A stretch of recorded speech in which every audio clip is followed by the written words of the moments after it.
선하신 하나님을 찬양합니다. 오늘도 주의 선하심이 내 삶에 또 우리의 삶에 가득한 줄을 믿습니다. 아버지 사랑합니다. 오늘은 하나님의 선하심을 부정하다라는 글 제목의 묵상을 창세기 3장 1절과 1절부터 5절까지의 말씀을 통해서 해보도록 하겠습니다. 먼저 말씀을 보겠습니다. 그런데 뱀은 여호와 하나님이 지으신 들짐승 중에 가장 간교하니라. 뱀이 여자에게 물어 이르되 하나님이 참으로 너희에게 동산 모든 나무의 열매를 먹지 말라 하시더냐? 여자가 뱀에게 말하되 동산 나무의 열매를 우리가 먹을 수 있으나 동산 중앙에 있는 나무의 열매는 하나님의 말씀에 너희는 먹지도 말고 만지지도 말라 너희가 죽을까 하노라 하셨느니라. 뱀이 여자에게 이르되 너희가 결코 죽지 아니하리라.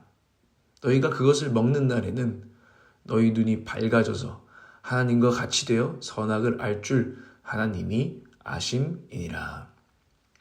이 말씀을 묵상합니다.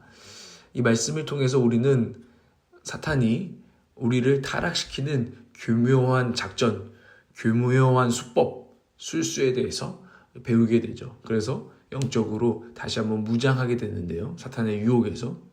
그 교묘한 작전의 핵심에는 선하신 하나님을 부정하게 하는 거죠. 하나님의 선하심을 의심하고 부정하게 하는 거. 하나님은 안 선하셔. 난 모르겠어. 이런 말이 우리 입에서 나오게 하고 우리의 마음이 그렇게 무너지게 하는 것. 이것이 사탄의 교묘한 작전입니다. 우리는 너무나 사실은 잘 알고 있습니다. 고백해야 된다는 것은 God is good all the time. 너무 유명한 고백이죠. All the time, God is good. 하나님은 선하시다, 언제나. 언제나 하나님은 선하시다. 라고 우리가 이 유혹 가운데서, 이 시험 가운데서 이겨야 하는 고백이죠. 오늘 뱀을 보면 이런 식으로 얘기하고 있습니다. 우리가 너무나 잘 아는 이야기죠. 뱀이 여자에게 다가와서 이렇게 묻는 것입니다. 하나님이 너에게 정말 모든 나무의 열매를 먹지 말라고 했니? 하면서 이제 시작을 하죠.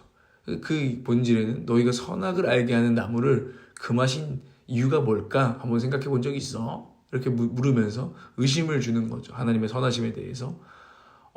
너희들한테 죽는다고 하셨다면서 그거 먹으면은 야, 그렇게까지 속이시면서 협박하는 이유가 뭘까? 그건 말이야 사실 너희들이 하나님처럼 될까 봐. 하나님보다 높아져서 하나님보다 잘 될까 봐 그러는 거야. 그분은 너가 너무 잘 되는 것을 원치 않으시거든.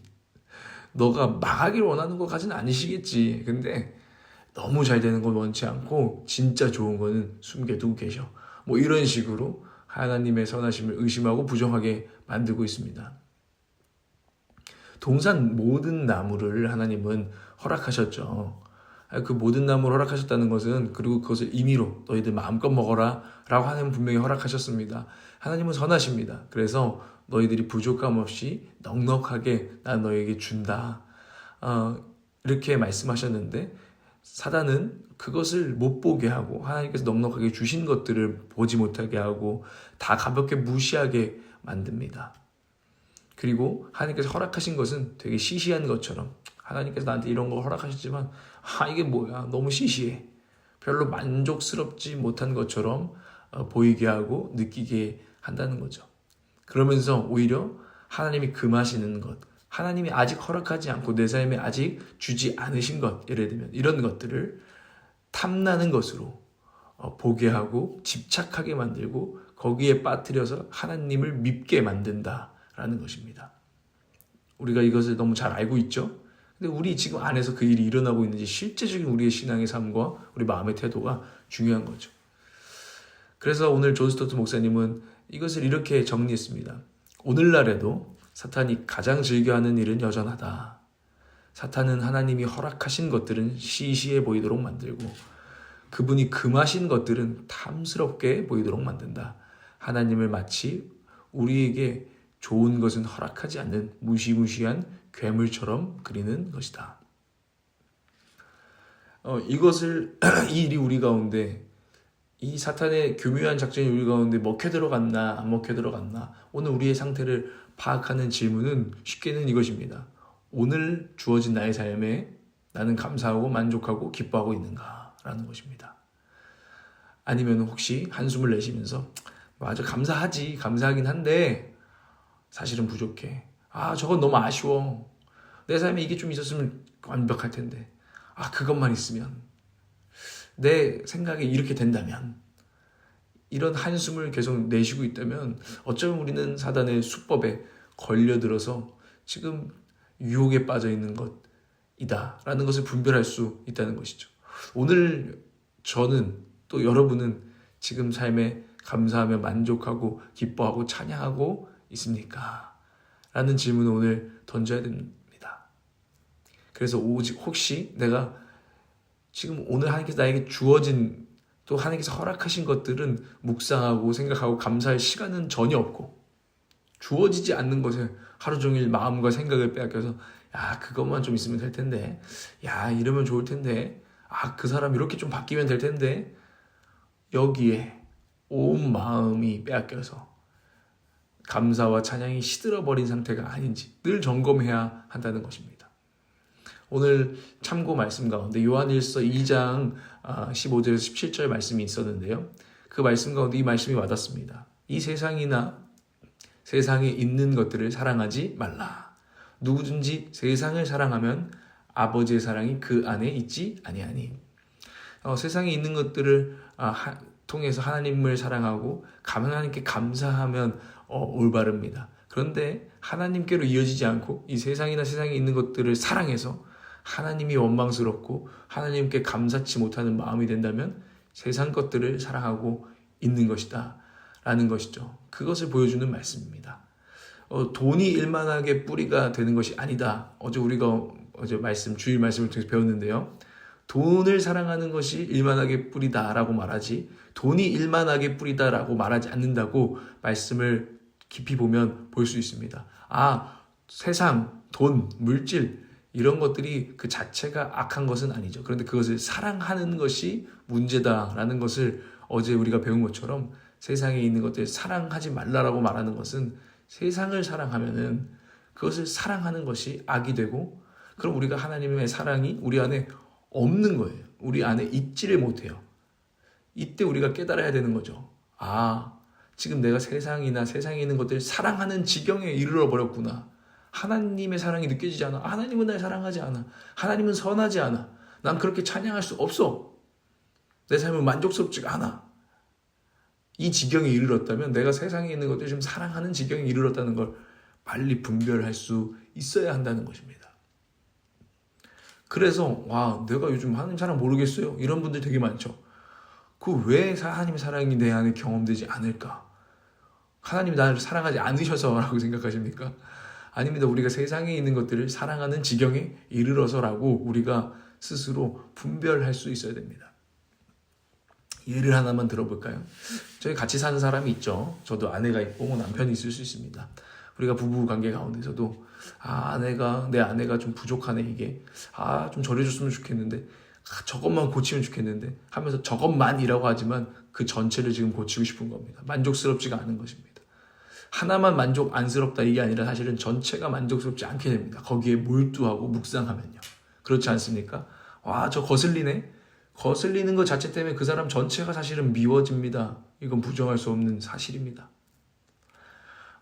그러면서 그녀가 아니면 그가 베풀고 있는 사랑과 그녀의 또 아름다움이 우리 안에서 경험되지 않기 시작하는 거죠. 그 부족함, 작은 부족함 하나에 몰두하기 시작했는데 그게 전체가 돼버리고, 사실은 그가 나에게 베풀어주고 있는 사랑이 얼마나 큰지, 또 그녀의 아름다움이 얼마나 큰지를 우리가 모르게 되고 경험을 못하기 시작하는 거예요. 그러면서 이제 이렇게까지 가는 거죠. 내 아내는 나를 사랑하지 않아, 나를 무시해. 내 남편은 나를 사랑하지 않아, 나를 무시해. 교회에 대해서도 마찬가지죠. 교회에서도 교회 생활을 하는데 우리 공동체 가운데 뭔가 하나 거슬리기 시작해요. 그러면 교회 전체가 사실은 마음에 들지 않고 예배 올 때마다 은혜가 하나도 없는 것처럼 느껴지고, 이 교회를 통해서 누리는 하나님의 사랑도 없는 것처럼 느껴지는 것, 그것은 지금 다른 곳에 몰두해 있기 때문입니다. 부족함에 몰두해 있기 때문입니다.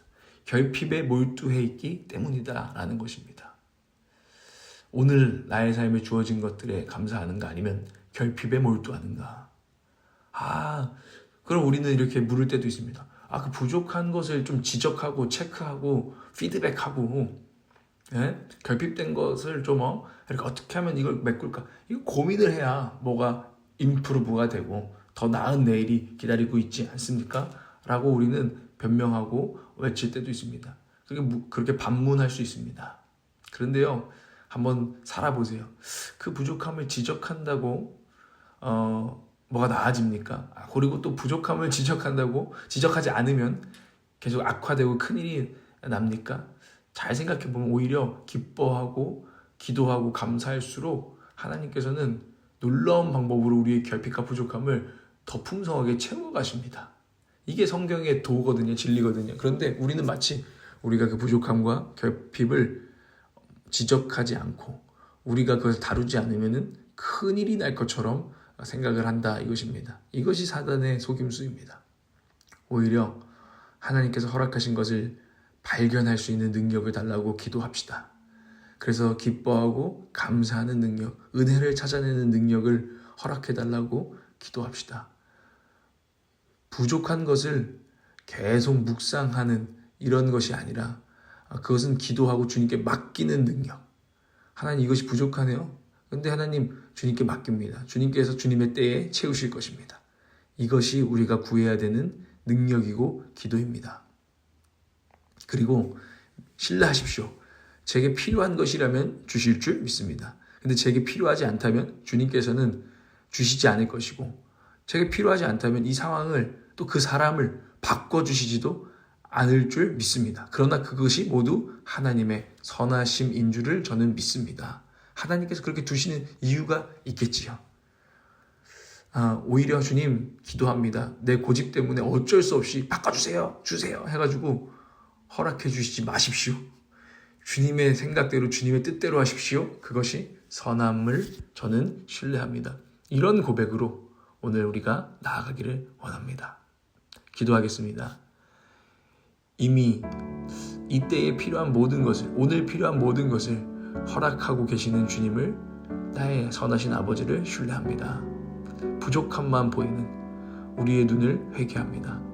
비늘을 벗겨주셔서 오늘 우리에게 부어주시는 모든 은혜를 기뻐하고 감사하고 찬양할 능력을 부어주세요. 우리에게 주시는 상황, 우리와 만나게 하시고 함께하게 하시는 사람들, 그 모든 것들 가운데에서 기뻐하고 감사하고 찬양할 능력을 부어주세요. 또한 부족함을 묵상하지 않게 하여 주시고, 하나님, 그것을 채워줄 수 있을 것 같은 어떤 우상, 이런 것들을 사랑했던 우리의 마음을 돌이키오니 받아 주시옵소서.